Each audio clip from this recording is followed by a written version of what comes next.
Hi hello friends, welcome to my channel Kritika's lifestyle blogs. ಎಲ್ಲರೂ ಹೇಗಿದ್ದೀರಾ? ಎಲ್ಲರೂ ಚೆನ್ನಾಗಿದ್ದೀರಾ ಅಂತ ಭಾವಿಸ್ತಾ ಬನ್ನಿ ಇವತ್ತಿನ ಬ್ಲಾಗ್ ಸ್ಟಾರ್ಟ್ ಮಾಡೋಣ. ಇವತ್ತಿನ ಬ್ಲಾಗಲ್ಲಿ ಬಂದು ನಮ್ಮದು ವೆಡ್ಡಿಂಗ್ ಆ್ಯನಿವರ್ಸರಿ, ಅದನ್ನು ನಿಮ್ಮ ಜೊತೆಲಿ ಶೇರ್ ಮಾಡ್ಕೊಳ್ತಾ ಇದ್ದೀನಿ. ಇನ್ನು ಬೆಳಗ್ಗೆನೇ ಶೆಡ್ ಹತ್ರ ಹೋಗಿ ಮತ್ತೆ ಬಂದು ಹಸುಗಳು ಬಿಡಬೇಕು, ಲೇಟ್ ಆಗುತ್ತೆ ಅಂತ ಹೇಳ್ಬಿಟ್ಟು ಶೆಡ್ ಹತ್ರ ಹೋಗಿ ಬೆಳಗ್ಗೆನೇ ಹಸುಗಳೆಲ್ಲ ತೊಳೆದ್ಬಿಟ್ಟು ಬಂದುಬಿಟ್ಟಿದ್ದೆ.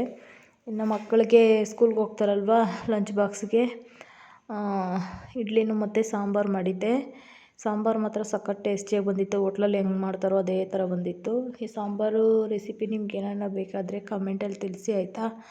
ಇದು ಬಂದು ಬೆಳ್ಳಿದು ಕಾಲು ಚೈನು, ನಮ್ಮ ಮನೆಯವ್ರಿಗೆ ಗಿಫ್ಟ್ ಕೊಟ್ಟಿದ್ದು ಅಂದ್ಕೋಬೇಡಿ. ಇದು ಮಗಳಿಗೆ ಹಾಫ್ ಸ್ಯಾರಿ ಫಂಕ್ಷನ್ಗೆ ಗಿಫ್ಟ್ ಮಾಡಿದ್ದು ಕಾಲು ಚೈನ್ ಇದು.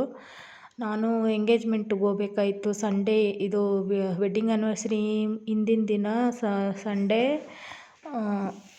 ಎಂಗೇಜ್ಮೆಂಟ್ಗೆ ಹೋಗ್ಬೇಕಾಯಿತು.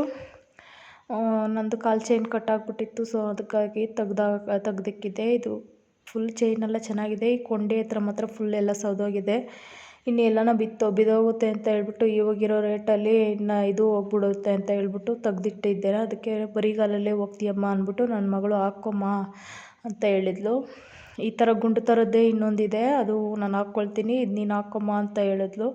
ಇದು ಸ್ವಲ್ಪ ಚಿಕ್ಕ ಸೈಜು, ನನಗೆ ಮೇಲಕ್ಕೆ ಆಗುತ್ತೆ, ಕೆಳಗಡೆ ಗಂಟ ಬರೋದಿಲ್ಲ.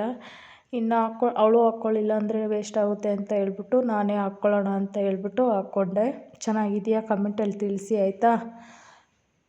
ಇನ್ನು ನಮ್ಮ ಮನೆಯವ್ರಿಗೆ ಮದುವೆ ಆ್ಯನಿವರ್ಸರಿ, ಬರ್ತ್ಡೇ ಆ ಥರದ್ದೆಲ್ಲ ಗಿಫ್ಟ್ ಕೊಡಬೇಕು, ಅವ್ರನ್ನ ಇಂಪ್ರೆಸ್ ಮಾಡಬೇಕು, ಆ ಥರ ಎಲ್ಲ ಅವ್ರಿಗೆ ಗೊತ್ತಿಲ್ಲ. ಇನ್ನು ಅವ್ರೇನಾನ ಕೊಟ್ಟರೆ ನಾನು ಕೊಡಬೇಕಲ್ವ ನನಗೆ. ಇನ್ನು ಅವರಿದ್ರಲ್ಲೇ ನಾನಿರೋದು, ನಾನೆಲ್ಲಿ ತಂದು ಕೊಡಲಿ, ಅದೆಲ್ಲ ನಮಗೆ ಅಭ್ಯಾಸ ಇಲ್ಲ. ಯಾಕಂದರೆ ಅವ್ರದ್ದು ಡೇಟ್ ಆಫ್ ಬರ್ತು ತಪ್ಪು, ನಂದು ಡೇಟ್ ಆಫ್ ಬರ್ತು ತಪ್ಪು. ಸ್ಕೂಲಲ್ಲಿ ಡೇಟ್ ಆಫ್ ಬರ್ತ್ ಪ್ರಕಾರ ಬರ್ತ್ಡೇ, ನಿಜವಾದ ಡೇಟ್ ಆಫ್ ಬರ್ತ್ ಗೊತ್ತಿದ್ದರೆ ಬರ್ತ್ಡೇ ಮಾಡ್ಕೋಬೋದು. ಅವರು ಮಾಡ್ಕೊಳ್ಳಲ್ಲ, ನಾನು ಮಾಡ್ಕೊಳ್ಳಲ್ಲ. ಆದರೆ ಶ್ರೀರಾಮನವಮಿ ದಿನ ಹುಟ್ಟಿದ್ದು ಅಂತ ಹೇಳ್ಬಿಟ್ಟು ಶ್ರೀರಾಮನವಮಿ ಮಾತ್ರ ಸೆಲೆಬ್ರೇಟ್ ಮಾಡ್ತೀವಿ ಮನೇಲಿ, ನಮ್ಮ ಮನೆಯವ್ರದ್ದು. ಇನ್ನು ವೆಡ್ಡಿಂಗ್ ಆ್ಯನಿವರ್ಸರಿ ಮಾತ್ರ ಕಂಪಲ್ಸರಿ. ತಿರುಪ್ತಿಗೆ ಹೋಗ್ಬಿಟ್ಟು ಬರ್ತೀವಿ. ಏನೋ ಗೊತ್ತಿಲ್ಲ, ಆವಾಗಿಂದ ಮದುವೆ ಆದವಾಗಿಂದನೂ ವರ್ಷವೂ ದೇವಸ್ಥಾನಕ್ಕೆ ಹೋಗಬೇಕು ಅಂದರೆ ಚಿಕ್ಕ ತಿರುಪ್ತಿಗೆ ಹೋಗೋದು ವೆಡ್ಡಿಂಗ್ ಆ್ಯನಿವರ್ಸರಿ ದಿನ ಮಾತ್ರ. ಇನ್ನು ಲಾಸ್ಟ್ ಇಯರು ಹೋಗಿರಲಿಲ್ಲ. ಫಸ್ಟ್ ಅಂದರೆ ತಿಳ್ಕೊಂಡ್ರೆ ಹೋಗ್ಬಿಟ್ಟು ಬರ್ತಾಯಿದ್ವಿ. ಆದರೆ ಇವಾಗ ಹಸುಗಳು ಇರೋದ್ರಿಂದ ಎಲ್ಲೂ ಹೋಗೋಕ್ಕಾಗಲ್ಲ, ಬರೋಕ್ಕಾಗಲ್ಲ. ಇನ್ನು ಹಿಂಗೆ ಆಗ್ಬಿಡುತ್ತೆ, ಇವತ್ತಾದರೂ ಹೋಗಲೇಬೇಕು ಅಂತ ಹೇಳ್ಬಿಟ್ಟು ಸ್ವಲ್ಪ ಬೆಳಗ್ಗೆನೇ ಬೇಗ ಹೋಗಿ ಹಸುಗಳೆಲ್ಲ ತೊಳೆದ್ಬಿಟ್ಟು ಬಂದಿದ್ದೀವಿ. ಇನ್ನು ಹೋಗಿ ಬಿಡಬೇಕು ಹಸುಗಳು. ಬೇಗ ದರ್ಶನ ಕೊಡಪ್ಪ ದೇವರೇ ಅಂತ ಮುಕ್ಕೊಂಡು ನಿಂತಿದ್ದೀವಿ ಕ್ಯೂವಲ್ಲಿ. ತುಂಬಾ ರಶ್ ಇತ್ತು, ಮದುವೆ ಸೀಸನ್ ಅಲ್ವಾ. ಮದುವೆ ಹೆಣ್ಣು ಗಂಡು ಮತ್ತು ಮದುವೆಗೆ ಬಂದಿರೋ ಇವರೆಲ್ಲ ಇದ್ದರು. ರಶ್ ಅಂದರೆ ರಶ್ ಇತ್ತು.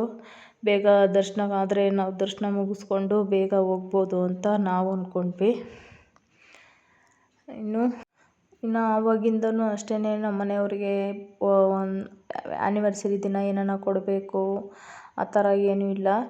ಒಂದು ಮದುವೆಯಾಗಿ 2ನೇ ವರ್ಷದಲ್ಲೋ 3ನೇ ವರ್ಷದಲ್ಲೋ ಏನೋ ಡ್ರೆಸ್ ಚೂಡಿದಾರ್ ಕೊಡಿಸಿದ್ರು, ಅಷ್ಟು ಬಿಟ್ಟರೆ ಬೇರೆ ನಾನು ಕೇಳೋಕ್ಕೆ ಹೋಗೋದಿಲ್ಲ, ಅವರು ಏನು ಇದು ಮಾಡೋದಿಲ್ಲ. ಯಾಕಂದರೆ ಇಬ್ರಿಗೂ ಆ್ಯನಿವರ್ಸರಿ ಅಲ್ವಾ, ಒಬ್ರಿಗೊಬ್ರು ಕೊಟ್ಕೊಂಡ್ರೆ ಗಿಫ್ಟು ಆಗುತ್ತೆ. ಆದರೆ ಅವ್ರು ಕೊಟ್ಟು ನಾನೇನು ಕೊಟ್ಟಿಲ್ಲ ಅಂದರೆ ಏನೋ ಒಂಥರ ಅಲ್ವಾ, ಅದಕ್ಕೆ ನಾನು ಕೇಳೋಕ್ಕೆ ಹೋಗೋದಿಲ್ಲ. ಸಿಂಪಲ್ಲಾಗಿ ದೇವಸ್ಥಾನಕ್ಕೆ ಹೋಗ್ಬಿಟ್ಟು ಮನೇಲಿ ಏನಾನ ಸ್ವೀಟ್ ಮಾಡಿಕೊಂಡು ತಿಂತೀವಿ. ಇಷ್ಟೇ ನಮ್ಮದು ಸೆಲೆಬ್ರೇಷನ್ನು. ಬೇರೆ ಕೇಕ್ ಕಟ್ಟಿಂಗು ಅದೆಲ್ಲ ಕೇಳ್ಕೊಬೇಡಿ. ನಾವು ಇಷ್ಟು ವರ್ಷದಲ್ಲಿ ನಾನು ಯಾವತ್ತೂ ಕೇಳಲಿಲ್ಲ ಕೇಕ್ ಕಟ್ಟಿಂಗು ಅಂತೆಲ್ಲ.